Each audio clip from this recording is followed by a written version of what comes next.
My name is Tessa, 34 years old, and I was arranging the perfect Thanksgiving dinner when my world shattered. My husband Marcus, an investment banker, was carving turkey, while my younger sister Emma, 28, and an aspiring actress sat glowing with unusual radiance. Everything seemed perfect until Emma stood up tapping her wine glass. "I have an announcement," she said. "I'm pregnant and Marcus is the father." My hands froze on the platter. Everyone gasped, but I noticed Emma's nervous eye twitch, the same one from her childhood lies.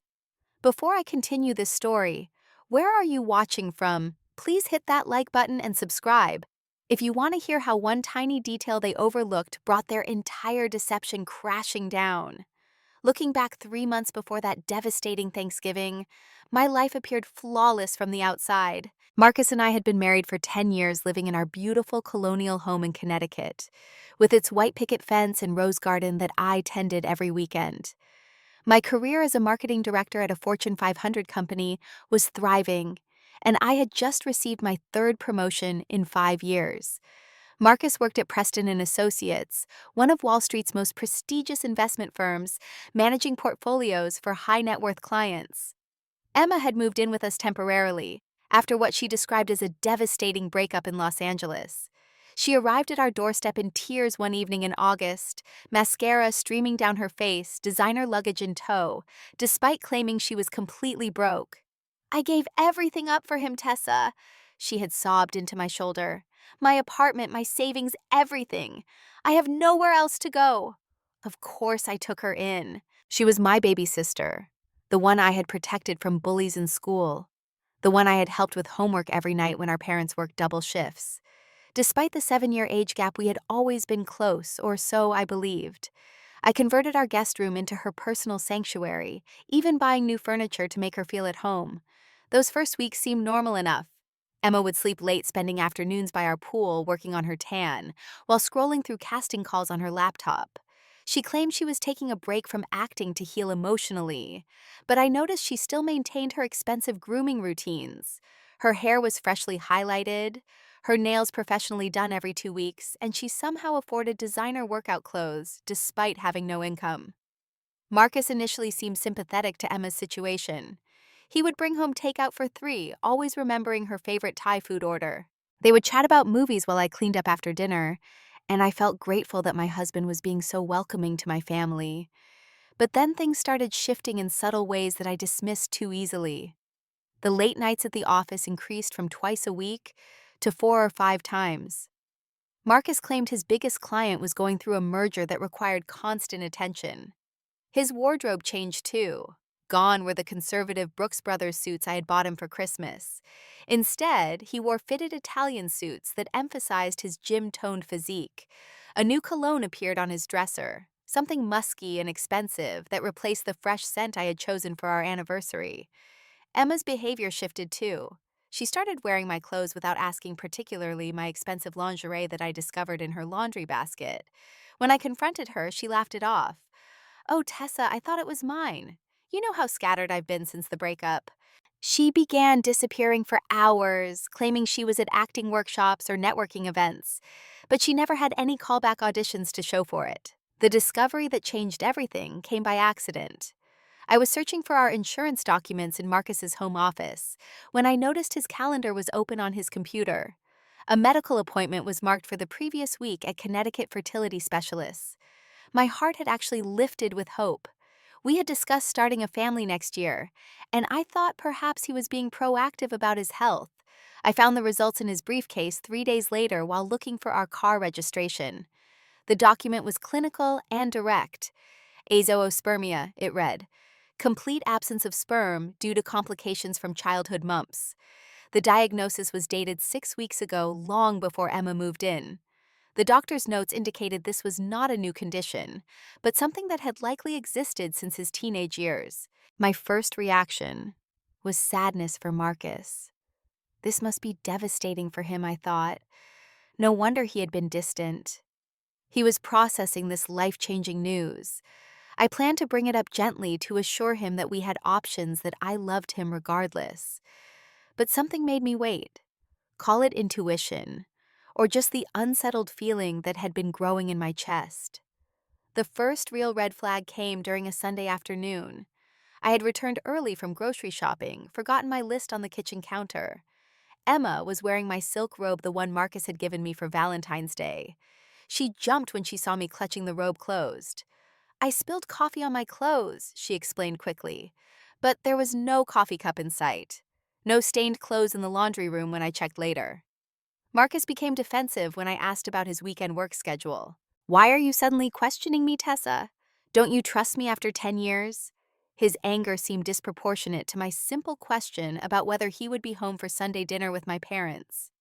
That night, he turned away from me in bed, claiming exhaustion from stress. I made the decision to investigate not from rage, but from a desperate need to understand what was happening to my marriage.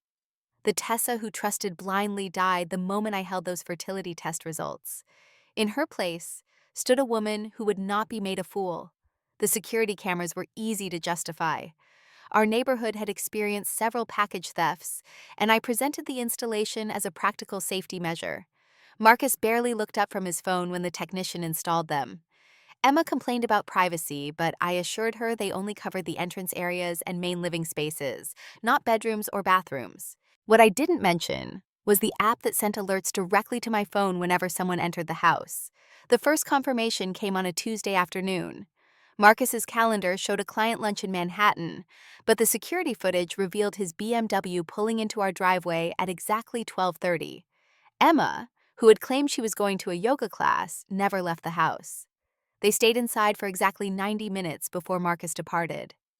Emma emerged from her room 20 minutes later, hair damp from a shower. I sat in my office bathroom stall watching the footage on my phone, while my colleagues ate lunch in the break room. My hands shook so badly I nearly dropped the device. Part of me wanted to drive home immediately to burst through the door and confront them. But I knew accusations without solid proof would only result in denials and gaslighting. I needed more. The credit card statements revealed the next layer of betrayal. Marcus had opened a new card 3 months ago, one that came to his office instead of our home. The charges painted a clear picture of deceit. The Ritz-Carlton on multiple afternoons, always just a 3-hour block. Designer jewelry from Tiffany that I never received. Dinner at Le Bernardin on a night he claimed to be at a client emergency. I became an investigator in my own life. After work, I would drive past the hotels, sometimes catching glimpses of them through the lobby windows. Once I followed them to a small French restaurant in Westport. I sat in my car across the street, watching through the window as they shared a bottle of wine. Emma threw her head back, laughing at something Marcus said, her hand reaching across the table to touch his. The pain was physical, like someone had reached into my chest and squeezed my heart until it barely functioned. But stronger than the pain was the rage, cold and calculating. They thought I was stupid. They thought I would never figure it out. They were wrong. I hired a private investigator using cash withdrawn slowly over several weeks. Patricia Morrison came highly recommended by a divorce attorney I consulted secretly. She was a former FBI agent who specialized in infidelity cases. Her retainer was expensive, but I considered it an investment in my future freedom. Patricia's findings exceeded my worst expectations. The hotel records showed they had been meeting since before Emma officially moved in. The affair had started during her supposed breakup crisis. There had never been a boyfriend in Los Angeles. Emma had been evicted from her apartment for non-payment and had planned this entire scenario to move in with us. But the biggest revelation came from Emma's phone records. Patricia had legally obtained them through methods she didn't fully explain. Emma was in constant contact with someone named Jake in Brooklyn. The messages were intimate, full of promises and plans. Jake was a musician, a guitarist in a band that played dive bars in Williamsburg. Their conversations revealed something shocking. Emma was planning to get pregnant by Jake, claim it was Marcus's child, and use it to extort money from him after destroying my marriage. She would threaten to expose the affair to his conservative firm, unless he paid her substantial support.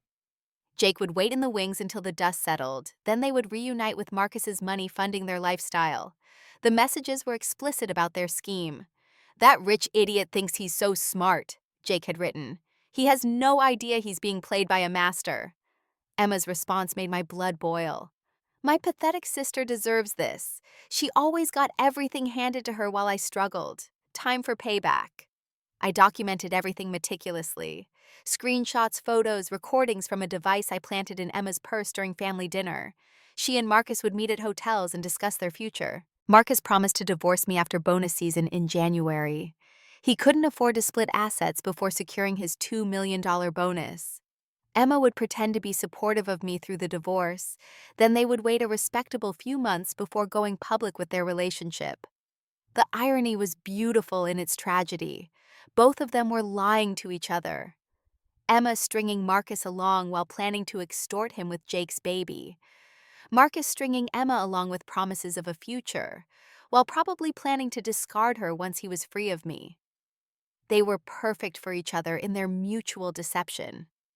I opened my own bank account at a different bank, slowly transferring funds from our joint savings. Small amounts that wouldn't trigger attention. I sold jewelry Marcus had given me over the years, pieces I now realized were probably guilt gifts after his various indiscretions. The money went into my escape fund. My attorney, David Brennan, was a shark who had handled divorces for several high-profile clients. He advised me to wait to gather more evidence to protect myself financially before making any moves. With his sterility diagnosis and the evidence of the affair, "You'll take him for everything," he assured me. But timing is crucial. The hardest part was maintaining normalcy at home. I still cooked dinner every night, still asked about Marcus's day, still hugged Emma when she pretended to have bad days. Inside, I was screaming. Inside, I was planning their destruction. But outside, I was the same devoted wife and loving sister they expected me to be. 3 days before Thanksgiving, Emma made her announcement to me privately. "I'm pregnant, Tessa," she said, tears in her eyes. "I don't know how to tell you this, but it's Marcus's baby. We never meant for it to happen." I hugged her, told her we would figure it out together, all while knowing she was lying. The pregnancy test in her trash was dated 2 weeks ago, but according to Jake's messages, she had been pregnant for 2 months already. Thanksgiving would be perfect for my revelation. The whole family would be there. Marcus's business partners were invited. Everyone who mattered would witness the truth. I spent the week preparing both the meal and the evidence presentation. Every document was copied, every video clip edited for maximum impact. The dining room looked perfect for Thanksgiving dinner. The mahogany table was set with our wedding china autumn centerpieces carefully arranged between the sterling silver candlesticks that had belonged to Marcus's grandmother. 22 people had gathered, including my parents, who had driven from Philadelphia, Marcus's business partners from the firm, and several close family friends who had known us since we were newlyweds. Emma wore a flowing cream dress that strategically concealed what she claimed was her 3-month baby bump.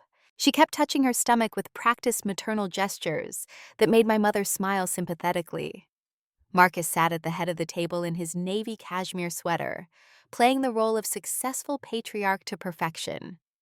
I had just finished bringing out the turkey golden and glistening when Emma stood up. The room fell silent as she tapped her crystal wine glass with her dessert spoon. Her eyes sparkled with fake tears that she had probably practiced in the mirror. "Everyone, I have something important to share," she began, her voice trembling with calculated emotion. "This isn't easy for me to say, especially today when we're all gathered as family."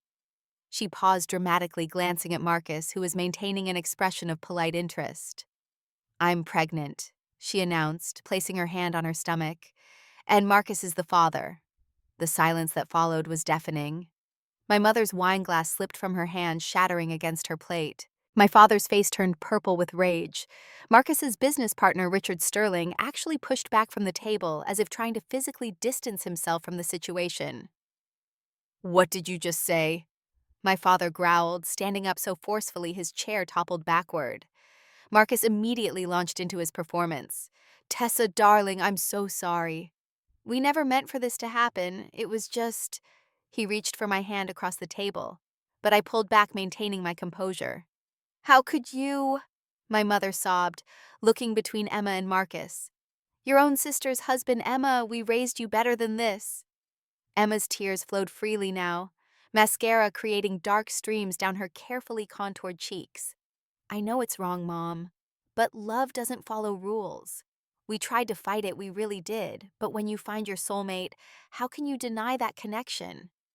Richard Sterling was already on his phone, probably calling other partners at the firm. Marcus's career would be over before dessert was served. The other guests were whispering among themselves, some already gathering their belongings to leave. "Tessa, please say something," my mother begged, reaching for me. I stood slowly, smoothing down my burgundy dress, the one Marcus had once said made me look sophisticated. "How far along are you, Emma?" I asked calmly. "3 months," she replied quickly, exchanging a glance with Marcus. "We found out 2 weeks ago." 3 months, I repeated thoughtfully. "That's interesting timing. Marcus, do you remember your doctor's appointment in September?" His face paled slightly. "What appointment?" "The one at Connecticut Fertility Specialists. September 15th, to be exact." Emma's eye twitch became more pronounced. "What does that have to do with anything?" I walked to the sideboard where I had placed my leather portfolio earlier, disguised among the serving dishes. "Well, it's relevant because of what the doctor discovered." "Marcus, would you like to share with everyone what Dr. Harrison found?" "I don't know what you're talking about," Marcus stammered, but sweat was beading on his forehead. "No, let me refresh your memory." I pulled out the medical report, holding it up for everyone to see. "Azoospermia, complete absence of sperm due to childhood mumps complications. You've been sterile since you were 14 years old, Marcus." The room erupted. Emma's face drained of all color, her hand dropping from her stomach. Marcus jumped up, reaching for the paper. "That's private medical information. You had no right." "No right." I laughed, but there was no humor in it. "I had no right to know my husband is sterile. No right to investigate why my sister is claiming to carry his child when it's medically impossible." Emma tried to recover. "Those tests can be wrong. Miracles happen all the time." "Miracles," I mused. "Is that what you call your relationship with Jake from Brooklyn?" The name hit her like a physical blow. She stumbled backward, grasping the table for support. "I don't know any Jake."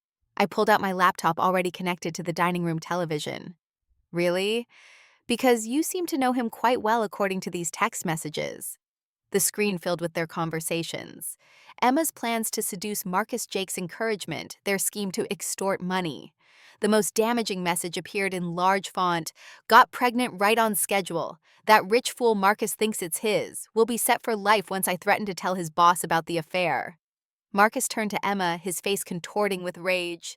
"You were using me, like you weren't using her," I interjected, clicking to the next slide. "Here's Marcus promising his colleague that he would divorce his boring wife after bonus season. And here's him with Jennifer from accounting last year, and Catherine from the gym the year before that." The security footage began playing, showing Marcus and Emma entering the house during supposed work hours. Then the hotel receipts appeared one after another, a cascade of evidence that buried them both. My father had to be physically restrained from attacking Marcus. Richard Sterling was on the phone with the senior partners, his voice urgent and angry. Emma was sobbing real tears this time as the reality of her exposed scheme sank in. "But the best part," I continued, my voice cutting through the chaos, "is that Emma's already 6 weeks pregnant according to her medical records from Planned Parenthood. The timeline doesn't match your affair, Marcus.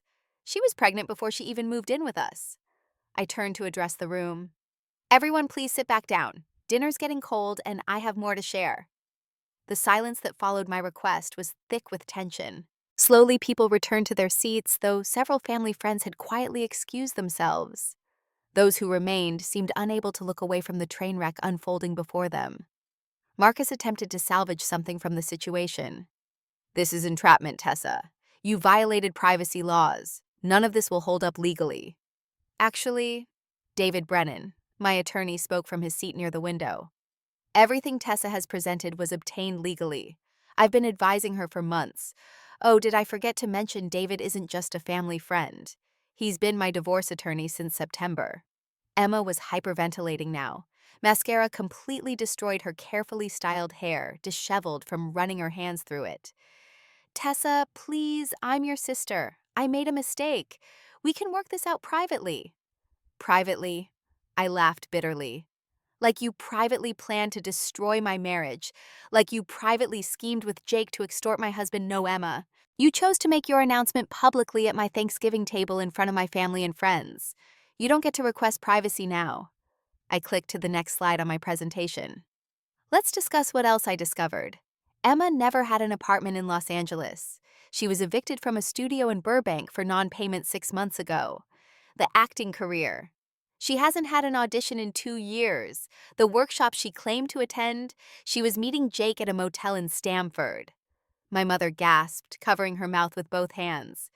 Emma, is this true? Emma's response was to glare at me with pure hatred. You always had everything, perfect grades, perfect job, perfect husband. I deserve something good in my life too. So you decided to take mine, I asked. And Marcus, let's discuss your extracurricular activities. The SEC might be very interested in those insider trading transactions you've been conducting with Richard's competitor. Richard Sterling's head snapped up. What insider trading? I pulled out another set of documents. Marcus has been selling confidential information about your client portfolios to Brennan Fitzgerald at Goldman Sachs. The FBI has been building a case for 6 months. They approached me in October when they noticed suspicious transfers from accounts linked to our address. Marcus went white as a sheet. You're lying! Agent Jennifer Walsh would disagree. She's actually waiting outside with a warrant for your arrest. I thought it would be polite to let you finish dinner first, but since we're at this point, I walked to the front door and opened it.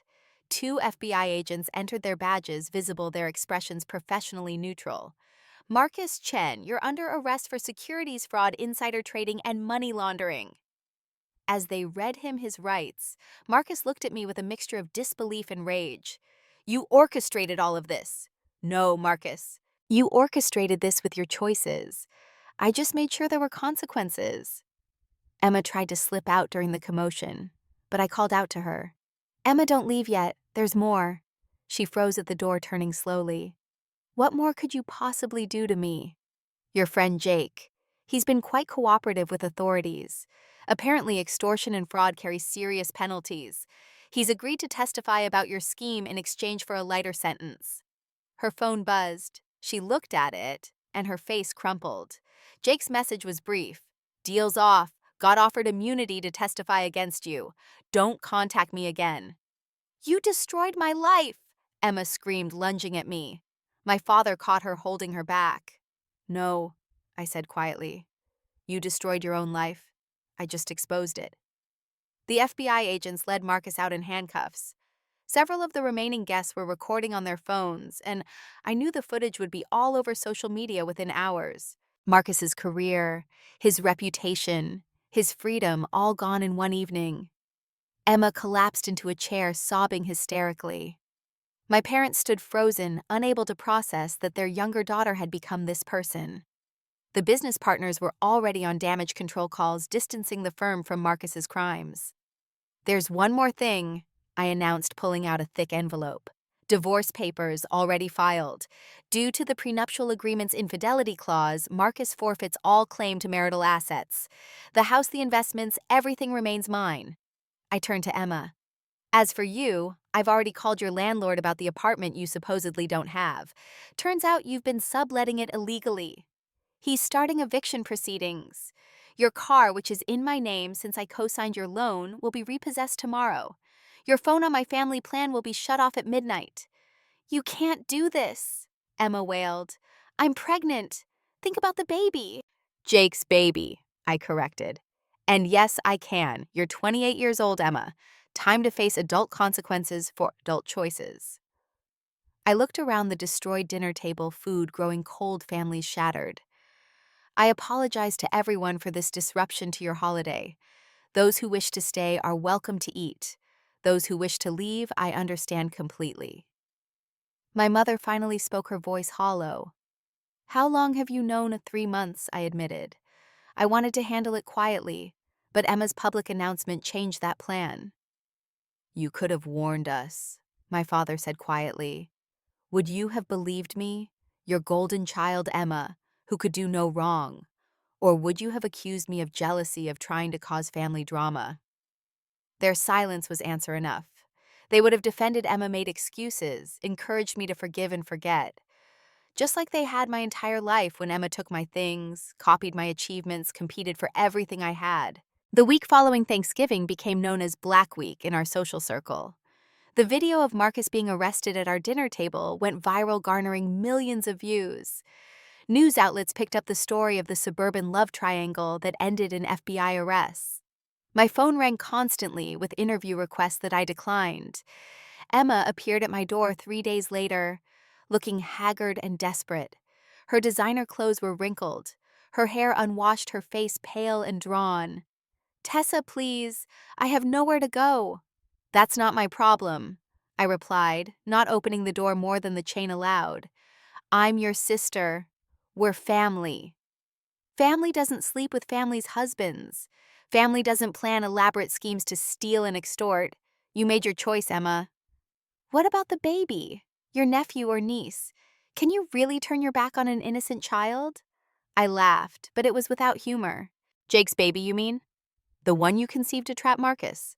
That baby is your responsibility, not mine. Maybe Jake will help. Oh, wait, he already abandoned you. She pounded on the door, screaming obscenities until the police arrived. I had already filed a restraining order, and she was removed from the property in handcuffs, adding another layer to her growing legal troubles. Marcus's situation deteriorated rapidly. The FBI investigation revealed years of illegal trading with profits exceeding $10 million hidden in offshore accounts.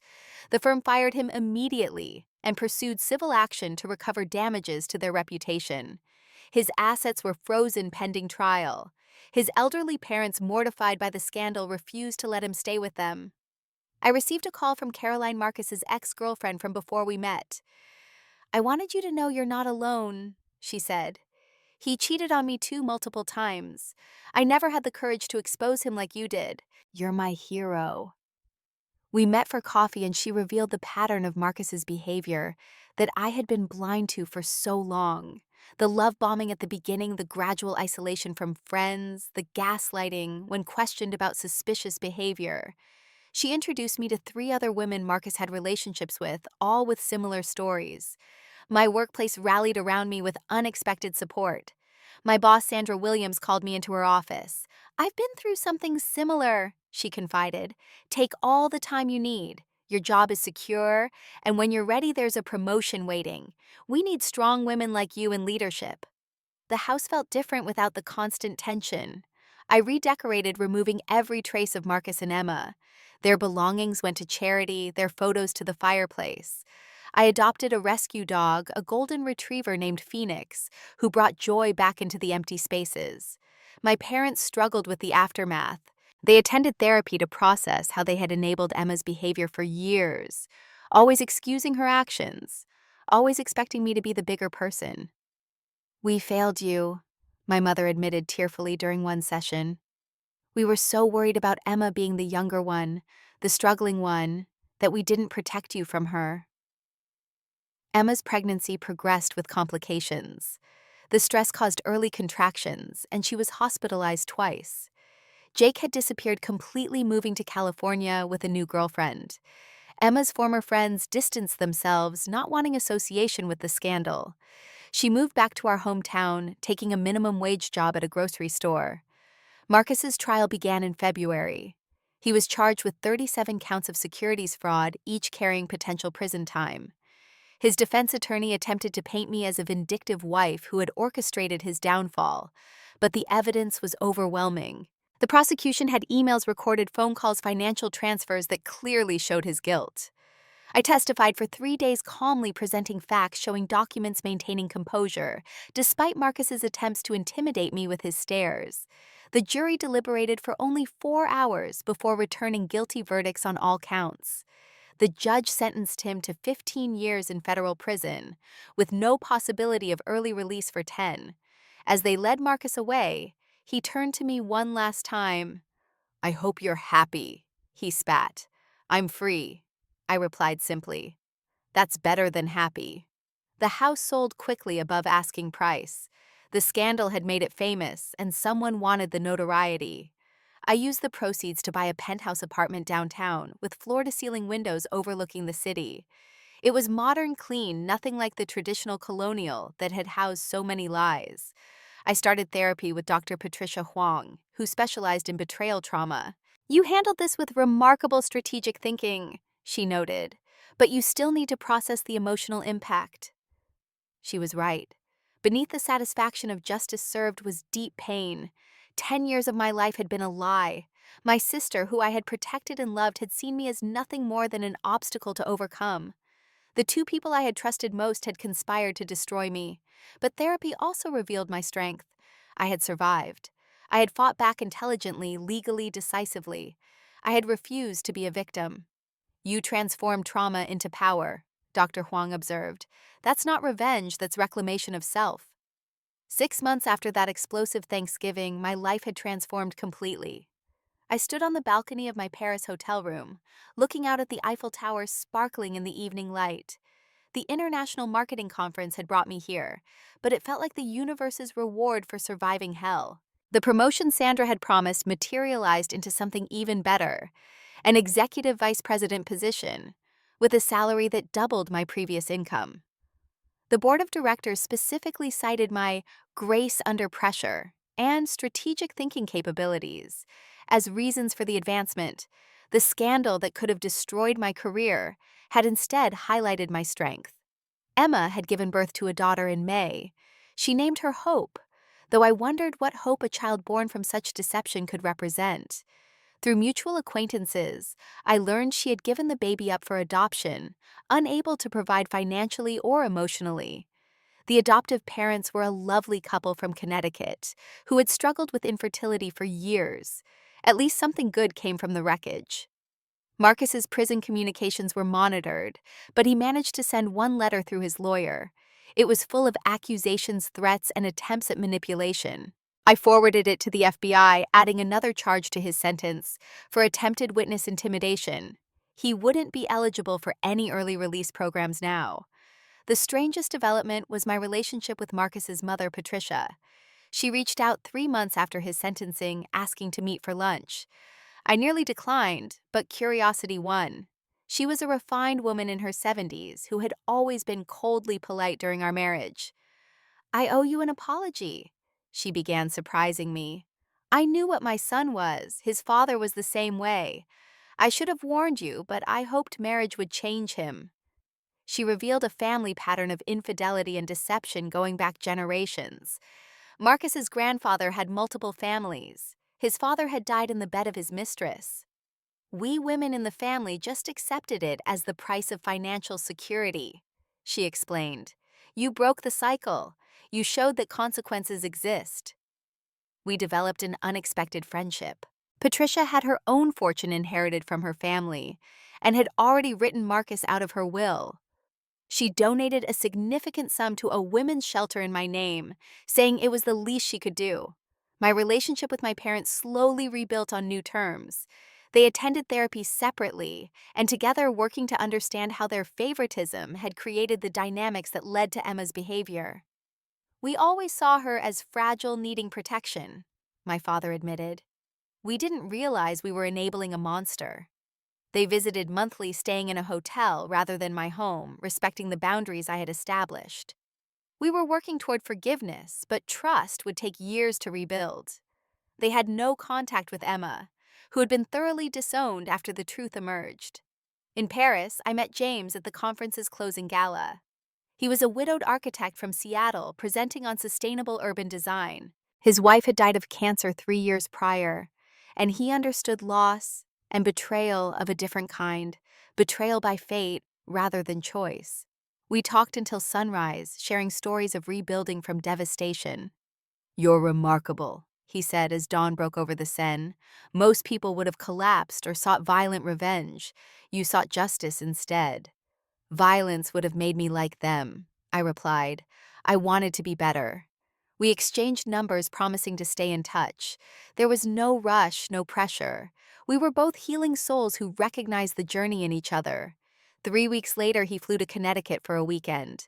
6 months later, I visited Seattle. We took it slow, building on honesty rather than passion, transparency rather than mystery. The Women's Empowerment Conference invitation came through Sandra's connections. They wanted me to speak about surviving betrayal in the digital age, about using technology and law rather than emotion to fight back. The speech I gave to 300 women became a viral TED Talk reaching millions who needed to hear that strategic thinking could overcome emotional manipulation. "The opposite of love isn't hate," I said in that speech. It's indifference achieved through justice. When you ensure consequences for those who wrong you, you free yourself from the burden of anger. The scholarship fund I established helped women leaving abusive relationships pursue education and legal representation. The first recipient was a woman whose husband had hidden assets during their divorce. My forensic accountant worked pro bono to uncover $2 million in cryptocurrency. She went from facing homelessness to financial security. Emma attempted contact once more through a lawyer seeking financial support for rehabilitation and therapy. I responded through David Brennan that she should seek state resources like any other person facing consequences for their crimes. Actions had results. Choices had ramifications. She had made hers. The book offer came from a major publisher who had followed the story since it broke. Your story could help millions of women recognize the signs of betrayal and respond strategically, the editor argued. I agreed with conditions. Proceeds would go to the scholarship fund. Names would be changed to protect the innocent. The focus would be on empowerment, not victimization. Writing the memoir proved therapeutic, organizing the chaos into narrative, finding meaning in the madness. The title came easily. The Thanksgiving Revelation When Truth Became My Weapon. It debuted at number 3 on the bestseller list. As I sit here now in my Paris apartment, yes, I moved here permanently, after falling in love with the city's honesty and beauty. I reflect on the journey from that horrible Thanksgiving to today.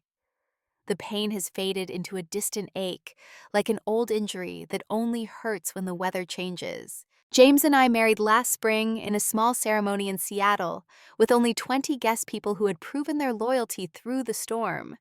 My parents attended, grateful for the second chance. Patricia stood as my witness, a choice that raised eyebrows, but felt right. She had shown more honesty and support than most of my blood relatives. The lesson I carry from this experience is not about trust or forgiveness or even justice. It's about the power of refusing to be a victim. When Emma announced her pregnancy with Marcus's child at that Thanksgiving dinner, she expected me to crumble, to cry, to beg. She expected the reaction that would feed her ego and Marcus's sense of power. Instead, I had already transformed my pain into preparation, my betrayal into battle plans. The secret they missed wasn't just Marcus's sterility or their mutual deceptions. It was my evolution from trusting wife and loving sister into strategic warrior for my own dignity. I learned that family isn't about blood, but about loyalty. That marriage isn't about time invested, but about mutual respect. That justice isn't about revenge, but about ensuring people face the consequences of their choices. Most importantly, I learned that the best response to someone trying to destroy you is to build yourself into someone indestructible. Emma lives in a small apartment in Ohio, now working at a call center. No contact with the daughter she gave away, no relationship with the family she betrayed. Marcus serves his time in federal prison. His reputation destroyed, his fortune, seized his future, eliminated. They got exactly what they deserved, not through my anger, but through their own actions being exposed to the light. As for me, I found love with someone who understands that trust is earned daily, not assumed through promises. I found family and friends who stood by me when blood relatives betrayed me. I found purpose in helping other women recognize their worth and fight for their dignity. I found peace in knowing that I didn't let them win. The truth really does set you free, but sometimes you have to weaponize it first. Sometimes the greatest gift betrayal gives you is the clarity to see who people really are and the strength to show the world their true faces. Emma and Marcus thought they were taking my life from me. Instead, they freed me to build a better one.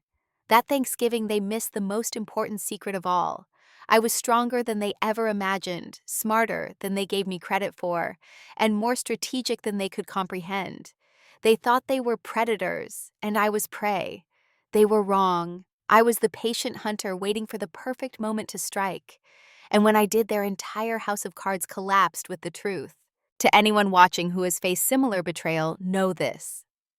Document everything, trust your instincts, seek legal counsel, and never apologize for demanding justice. Your pain is valid, but don't let it consume you. Transform it into power. Use it as fuel for your resurrection. Thank you for listening to my story. If you've experienced betrayal from those you trusted most, what gave you the strength to fight back? Please share your thoughts in the comments below. And if this story resonated with you, please like this video and subscribe to the channel. Share it with someone who needs to hear that they're not alone, that survival is possible, that justice can be served cold and legally. Remember, the opposite of love isn't hate. It's the indifference that comes from ensuring consequences. May you all find your strength in truth and your peace in justice.